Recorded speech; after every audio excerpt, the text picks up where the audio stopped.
A vile bill to ban VPNs. Michigan lawmakers just introduced it, and we've got to make some noise on the VPN Day of Action, September 25th, to scare these losers off.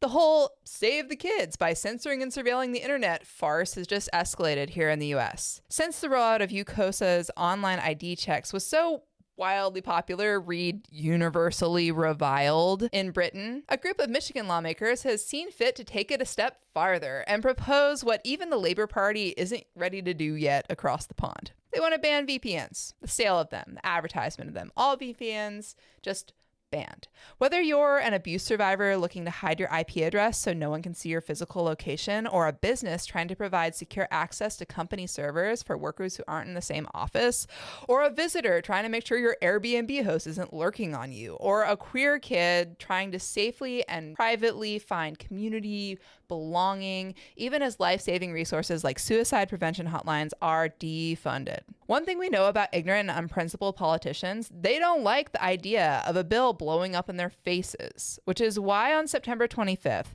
FIGHT is launching all our tools so that everyone who cares about this can stand up, be counted, and if you're in the US, call your lawmakers directly and tell them to defend VPNs. You can get the toolkit for the 925 Day of Action now at defendvpns.com or at the link in our bio. Everybody counts here. And if we raise a little hell now, maybe we can just head them off for later. And P.S. this bill is like doubly, triply, quadruply vile, as it would literally ban trans people from the internet in Michigan. If you live in Michigan and you have like a shred of humanity, please contact your state lawmakers and tell them that you're totally revolted by 4938, which is the Anti-Corruption of Public Morals Act.